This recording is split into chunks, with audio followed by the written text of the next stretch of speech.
Hey everyone and welcome back. And since the last time we spoke, we didn't get those two wins. Unfortunately, we actually got two draws. The Porto one, I'm just sort of resigned to the fact that we're out of the Champions League. And to be honest, if we finish fourth in this competition in that group stage and get out and we could just focus on the league and the Coppa Italia, then I'm very happy with that in the second half of this season.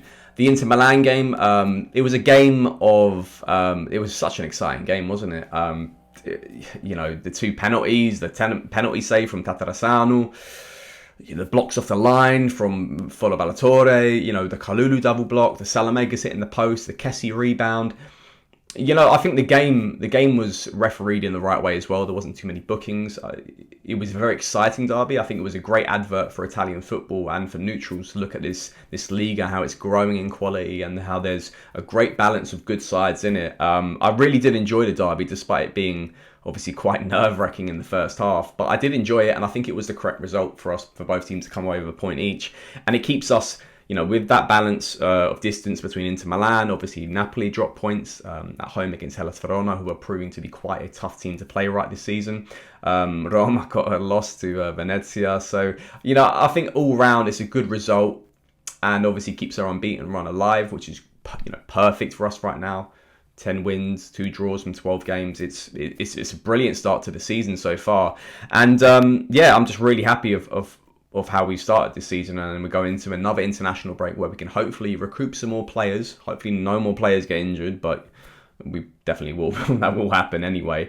But with the international break coming, it's obviously gets us a chance to reflect on how the team's doing. Certain positions in the side which clearly need additions to, or some upgrades in quality.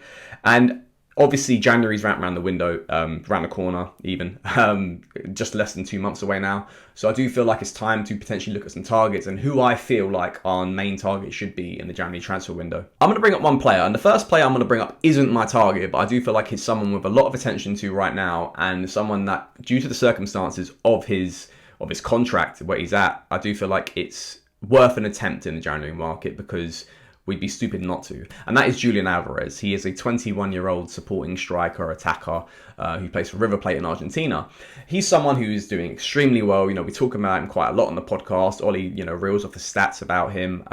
He's a fantastic player. And he's someone, and once again, I bring it back to the podcast, that we play our best football when we play with a false nine. And I'm kind of stuck. I've mentioned it before. Do we play better as a false nine than we do with a standalone striker? I do feel like we do, because there is much more fluidity. There's no point of reference. Pioli mentions this quite a lot.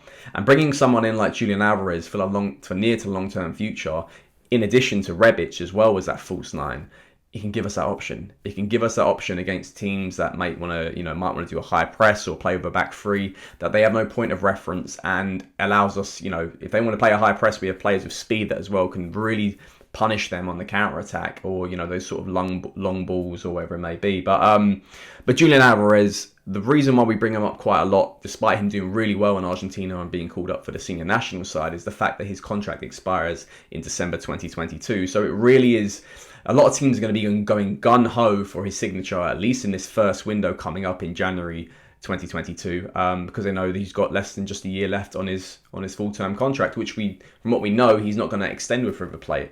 So we're going to see a lot of teams hopefully going for his signature, and obviously for the fact that we're sending scouts out to Argentina makes me think that we're going to at least make a bid for him. He's linked with clubs like Fiorentina, and it would be a real shame if he didn't join us and he joined another club, and for a relatively low fee of like 10 to 20 million. That would be a real shame for a player who's got such an exciting career ahead of him. But he's not the player I'm going to be looking at as our main target, who I think should be our main target, and that should be Romain Faivre. He's spoken about quite a lot on this channel, a lot on the media outlets as well. 23 years old, he plays for Brest in France. He seems like a great player, and the reason I focus more on him, obviously there's the history of us going for him on the summer window just gone. It was very close to happening. We offered 12 million plus 3 in bonuses. and they just wanted 15 flat out. So, we were literally just days away from getting that transfer done, but we just sort of ran out of time, and Brest didn't have enough time to get a replacement in. There's all the time in the world to get him in the door, especially with the January transfer window and a whole month to work on those negotiations. We're going to bring up an interview that he's just done on Tuesday morning with Gazzetta dello Sport. And main reason why I really want him to come in is the positions that he plays in, and obviously the reasons why is that we are not so weak, but we are clearly weak in one area of the field, and that is the right winger position. So firstly, the right winger position. I love Salamakers. I love him a lot, but since he signed that contract, he isn't playing great football. Yes, he hit the post against Inter Milan, but let's not hide the fact that, I can't stand up for someone who... He's doing the bare minimum when it comes to defensive capabilities, but he has had some sort of slack on his sort of offensive capabilities, even though people want to say that where were they even to begin with anyway. There was a lot more coming from him, and he got 2 assists in those games against, I think it was Venezia and Spezia. Where are those gone? And it's sort of, do we need to get a player who adds more in the transitional attacking part of our attack on the right side? Yes, we do. I'm not going to be an alien to that. I'm not going to just blindly think Salamakers is a solution. He came into this team being a very, a right wing back, for Anderlecht. I consider him as a right midfielder, not a right winger. And there are certain games where he can be deployed in which is going to get the best out of his capabilities, help us more on the defensive end, and obviously transition things into a counter-attack where he's, really giving the reins to the other players like the attacking midfielder or Rafael Leao on the left. Those are games where Salamakers does well, but really when we're really hunting games and we're struggling to break down oppositions, and they think that a lot of our players are going to come down our left, we do need that versatility to say, let's have something down the right. Let's have an X factor. Let's have someone who can take on a player. Let's have someone who can deliver a killer cross or a certain through ball through to the Ibra or wherever it may be. We need that player to come in, and I think that's where Romain Faivre comes in. 4 goals and 4 assists so far this season for Brest, despite them being a very poor French side, teetering around the relegation zone. He's someone that can come in, and I completely believe in his qualities. I've seen enough evidence through the videos of him, watching him play, even a few live games I've picked up myself. He does have the quality we need in that position of the field, and plus he offers versatility to play as an attacking midfielder. So we have that rotational piece for Brahim Diaz, and even if we want to, as a left midfielder. And that's just someone who perfectly fits into this team and Pioli's can't spit the word out there, mechanisms to play in this squad.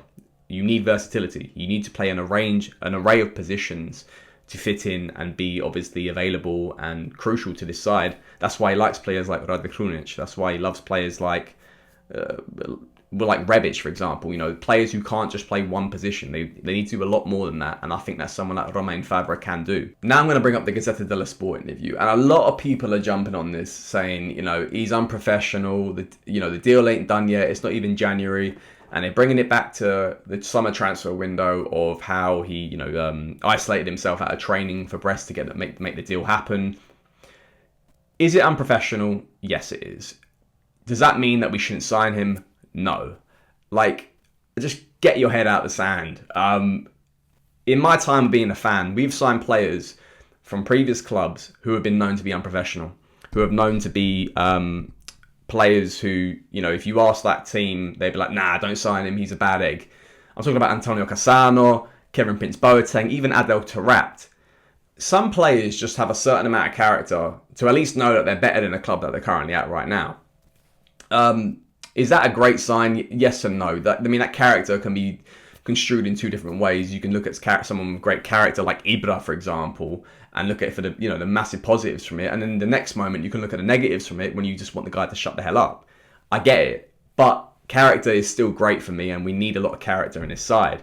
Let alone the fact that, like I was saying, players who players have in the past come as bad eggs, and we've gotten the best out of them.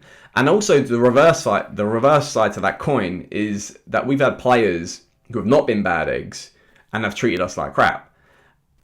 And it's quite fitting because we just had the derby. We just seen what Hakan Çalhanoğlu's done, all that in front of the fans and stuff like that. Despite the fact he's not in, he seems to be, getting on quite well with the fans in Milan, allegedly, that he feels a necessity to do that in front of the Curva Sud. That doesn't add up then. and bringing things back to their transfers into the team, and players like him and players like Frank Kessie, who is, how it's going right now, is probably going to leave on a free transfer.